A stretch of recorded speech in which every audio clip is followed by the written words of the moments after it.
마태복음 14장 20절과 해서 21절까지 말씀을 함께 읽겠습니다. 다 같이요. 다 배불리 먹고 남은 조각을 12바구니에 차게 거두었으며 먹은 사람은 여자와 어린아이 외에 5,000명이 되었더라. 아멘. 오늘 본문은 마태복음 14장 13절에서 한 36절까지 말씀을 통해서 한번 쭉 내용을 살펴보려고 합니다. 지난 시간에 세례 요한의 죽음에 대한 얘기를 했고, 오늘은 이 예수님의 이적이 나오는데 본문에는 크게는 4가지 사건이 나옵니다. 먼저는 세례 요한의 죽음에 관련된 이야기고, 그 다음에는 오병이어에 대한 이야기고, 그리고 세 번째는 물 위로 걸어오신 예수님에 대한 이야기와 그리고 많은 병자를 고친 그 이야기로 정리되고 있습니다. 여기에 예수님의 이적에 대해서 몇 가지 의문점이 있는데, 그것은 예수님께서 이 배를 타고 벳세다로 가셨는데 거기에서 이제 예수님이 오병이어의 기적을 행합니다. 왜 이런 기적을 행하셨을까? 이것이 첫 번째 의문점입니다. 그리고 이 기적을 통해서 무엇을 보여주시려는 것인가 하는 거고요. 그 다음에는 배를 타고 예수님이 제자들을 먼저 가라고 하고 산에 가서 기도하시다가 갑자기 예수님이 물 위로 걸어오고 계십니다. 왜 갑자기 물 위로 걸어오신 것인가 하는 거죠.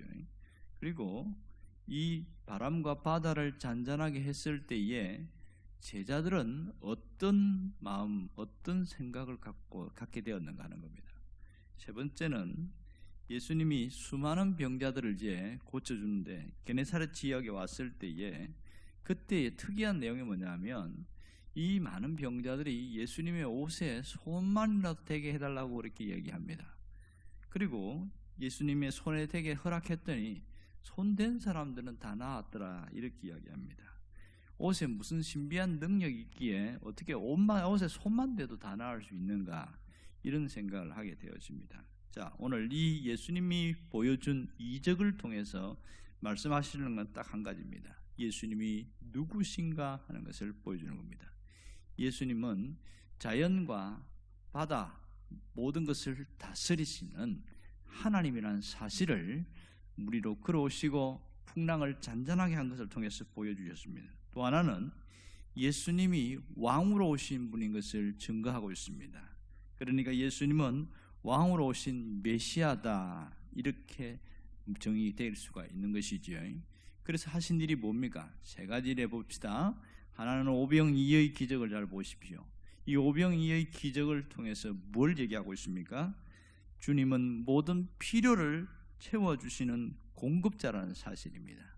주님의 손은 우리의 삶의 모든 것을 해결할 수 있는 기적의 손이요, 우리 삶의 모든 것을 해결하는 유일한 하나님의 공급의 손이라는 것을 보여주고 있습니다. 그리고 밤 사경, 새벽이지요. 밤 사경에 물 위로 걸어오신 사건을 통해서는 왜 이렇게 걸어오셨냐?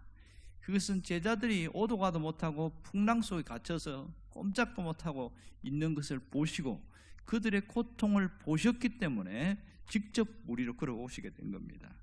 그래서 이 사건을 통해서 알 수 있는 건 뭐냐면 이 제자들의 고통을 외면하지 않는 것과 동시에 그분이 이 초자적인 능력을 통해서 하나님이 주신 것을 드러내고 있는 것이지요.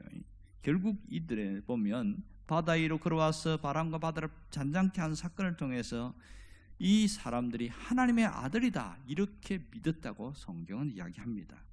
세 번째로 많은 병자를 고친 사건을 통해서 알 수 있는 건 뭐냐면 예수님은 우리의 연약함을 돌보시고 우리의 질병을 치료하시는 분이라는 것을 드러내고 있습니다. 정리를 하자면 이런 겁니다.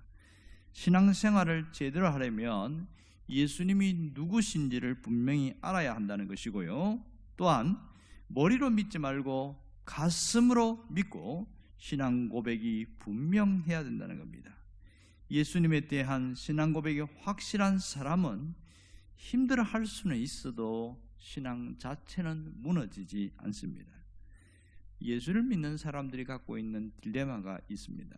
고민과 갈등이 있다는 것이지요. 한 두 가지 비판의 소리 때문에 굉장히 힘들어합니다. 하나는 외부의 소리고 또 하나는 내면의 소리입니다. 사람들이 신앙생활할 때에 다른 사람들이 종종 그런 얘기를 합니다. 당신이 예수를 믿는다고 하는데 믿어봐야 남는 게 뭐가 있냐, 별 소용이 없는 것 같다, 진짜 당신은 하나도 안 변한 것 같다, 이런 얘기를 할 때 우리는 굉장히 위축되어 있습니다.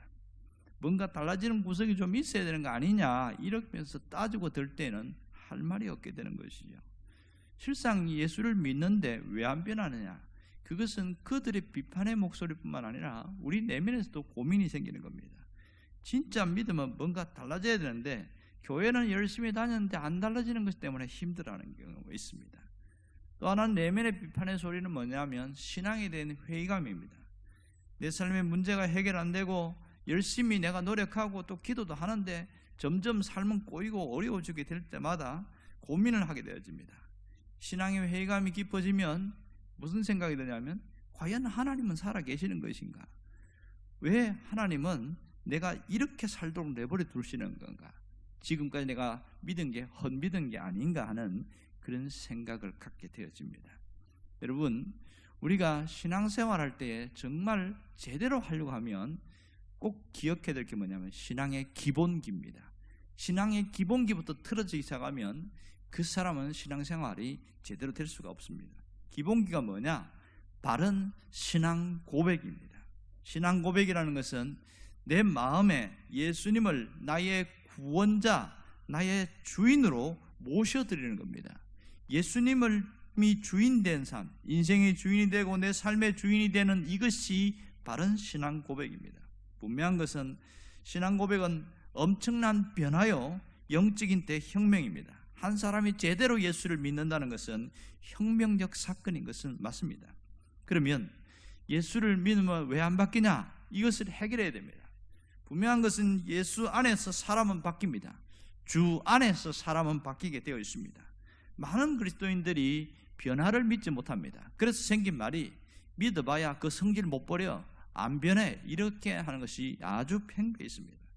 왜 교인들이 변하지 않고 또 가족들이 변하지 않고 자기 자신도 그 성질머리 끝까지 갖고 있고 왜 이런 생활을 하게 되느냐, 이것 때문에 굉장히 많이 고민하게 됩니다.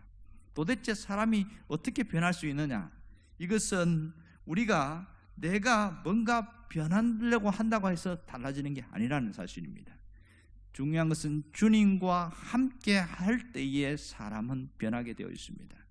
우리가 예수님을 바라보게 되어질 때에 그때 그 사람이 변화가 됩니다. 어떤 한 사람이 갑자기 변화가 일어났어요. 그것을 내면에 들어가 보면 남편이든지 아내든지 자식이든지 어떤 사람의 변화가 일어났을 때는 그 사람 속에 주님이 주인 되어 계시고 주님이 분명히 거기서 모든 것을 움직이고 있는 것을 알 수가 있습니다. 반드시 하나님과 함께 할 때, 다시 말해서 예수님과 함께 할 때 속에 사람이 변합니다. 많은 놀라지요. 야, 저 속에 예수님이 계시네, 이게 보이기 시작하는 겁니다. 여러분, 우리가 기도도 하고 성경도 읽고 열심히 헌신도 하는데 제일 힘들어하는 것은 성품이나 성격, 인격이 변하지 않는 겁니다. 왜 그럴까요? 그것은 자아가 죽지 않아서 그렇습니다. 자아가 죽지 않아서. 다시 말하면 내가 주인 되어 살아가기 때문에 그런 겁니다. 예수님은 십자가에 돌아가시면서 자아의 죽음을 선포했습니다. 내가 죽은 자라고 그렇게 얘기를 했지만 정작 살아가는 나는 예수를 믿었다고 신앙하는 고백을 하는데 내 자아가 죽지 않고 펄펄 살아 있습니다. 그래서 내가 안 변한다, 이렇게 이야기합니다. 여러분, 내가 주인 되었던 삶을 회개하고 예수님께 나를 드리기 시작할 때부터 이 변화는 시작되어집니다. 내가 나를 죽이는 것이 아니라 자아가 죽은 것을 믿고 선포해야 합니다. 그러니까 자신의 성질이 나는 타고난 본성이야, 나는 원래 그래, 내 기질이 그래, 내가 어쩔 수 없어, 이렇게 말하는 사람은 변할 수가 없습니다. 누가 변합니까? 십자가에서 내 자아가 죽었다는 것을, 다 처리되었다는 것을 믿고 고백하는 사람, 그 사람이 변화가 일어납니다. 나는 죽었고 이제는 성령의 도우심으로 주 안에서 내가 온전히 주님만 바라보며 나갑니다. 주님이 주인된 것을 믿고 메사야 성령께 순종하면서 갑니다. 그렇게 고백할 때에 내 안에 있는 성질이 나타나는 것이 아니라 그리스도의 성품이 나타납니다. 갈라디아서 5장에 나오는 성령의 열매가 내 안에서 나타나게 됐습니다. 내가 만드는 것이 아니라 나는 주님만 바라보게 되었을 때의 역사가 일어나는 겁니다. 오늘 우리가 이 예수님의 이적을 통해서 또 하나 기억할 수 있는 것은 주님은 우리의 필요를 다 아신다는 사실입니다. 그러기에 우리의 필요를 채워주시는 분이라는 것을 잊지 않기를 원합니다. 주님은 우리의 부족을 공급해 주시는 하나님이시고 문제를 해결해 주시는 분이라는 것을 놓치지 않아야 합니다. 그러기에 없다고 어렵다고 힘들다고 예민하게 반응할 것이 아니라 하나님의 말씀을 믿고 주님을 의지하고 가야 됩니다. 빌립보서 4장 9절에 보면 나의 하나님이 그리스도 예수 안에서 그 영광 가운데 그 풍성한 대로 너희 모든 쓸 것을 채우시리라 이렇게 말씀하십니다. 어떤 분은 자기가 경제적으로 넉넉하지 못합니다. 그런데도 이 말씀을 붙들고 끝까지 너희 모든 쓸 것을 채우시라고 주님이 말씀하셨다는 것을 믿고 기도하기 시작했더니 정말 하나님이 공급하시는 것을 여러 번 경험했다고 고백을 하더라고요. 우리는 신앙생활이 껍데기가 아닙니다. 실제입니다. 그러기에 내가 이 부족함을 느낀다면 거기서 한숨 쉬지 말고 공급자 되신 주님께 매달리고 그 주님이 역사하실 걸 믿고 나아갈 때에 놀라운 일들이 일어나게 되었습니다. 그러기에 지금 우리가 해야 될 일은 단 한 가지입니다. 변함없는 믿음, 흔들림 없는 믿음으로 서 있는 일이지요. 어떤 조건, 어떤 상황 속에서도 끝까지 주님을 신뢰하기만 하면 됩니다. 이제 우리가 이런 중심, 이런 마음으로 서 있고 주님만 바라보고 나아가게 된다면 달라지게 되었습니다. 나 자신부터 달라집니다. 우리는 이제 앞만 바라보고 가겠다는 신앙 고백, 그것이 우리에게 정말 중요한 일입니다. 기도하겠습니다. 오늘도 예수님의 이적을 통해서 예수님이 하나님이시며 왕으로 오신 메시아인 것을 보여주셨습니다. 수많은 이적을 통해서 주님은 우리의 필요를 공급해 주시며 우리의 주인 되심을 보여주셨기에 이제는 자아의 죽음을 선포하고 예수님이 주인된 것을 고백하며 흔들림 없는 믿음으로 걸어가게 하여 주시옵소서. 예수님의 이름으로 기도합니다.